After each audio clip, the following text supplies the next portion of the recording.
Hi, it's me again with Corel Draw Tips and Tricks, and this is the second installment on this little series on how to draw a flex box joint. So if you didn't watch the first video, you probably need to search it and watch the first one first.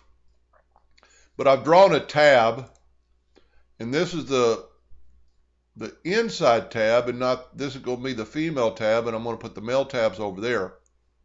So I've drawn it 0.49 inches by 0.12 because the plywood is 0.125, and I'm going to sand the plywood after I engrave it, so it's going to on both sides, so it's going to take a little bit of that off, especially on the male one. Doesn't really matter on the female one, but I want it to be tight, and so 0.12 is a little bit tighter than 0.125, and by the time I sand that, it's going to fit really tight. And this is something you can play with, and I have a couple other videos on how not to waste wood, and you can figure out how to cut just these joints off. But anyway, the easiest way I've found to do this is you select your tab first, hold down your shift key, and select your box, and then just hit the letter T or T for top. Now what we're going to do, we're going to group this together, and we're going to rotate it 90 degrees. Now I'm going to grab another one of these. I just made duplicates so they're the same size. I'm going to hit P in the keyboard. I'm going to hit the shift key and hit T. Then I'm going to group these. Now I'm going to rotate it another 90 degrees. Select that one, hit P on your keyboard, hit your shift key, T, or P I mean. Group those together, rotate it another 90 degrees, hit P on your keyboard, select the box again, hit T. So now you're done with that part. Arrange, group, and while I'm on this subject, I'm going to make a duplicate of this because there's two types of tabs you could use.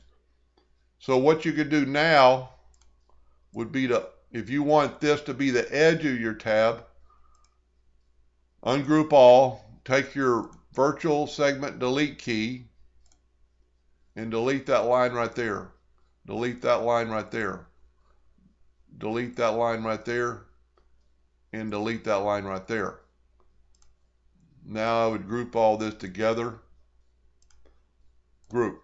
So this would be if you're going to have, if the bottom of your box is going to be flush. Now, can't remember how I grouped this one. Yep. I'm going to put it in the center of the page. Now what I'm going to do, I'm going to take another box, I'm going to ungroup it.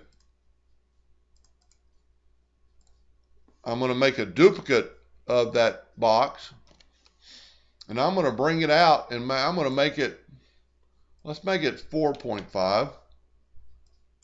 4.5. Then I'm going to hit P on the keyboard. Well, I see I made a mistake because I don't think I had everything grouped. Yep, okay. So ungroup all, make a copy of this, Control D, expand it out, make it 4.5, 4.5, hit P on your keyboard.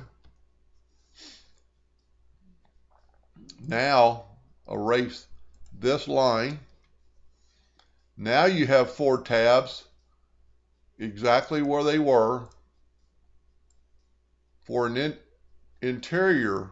So that now this is going to fit on the interior. So that your box is going to go around this and you're going to have a little bit of lip. The advantage to this, personal preference, this is going to not show your joints. Your wood is going to cover up your joint more, you're going to see a line.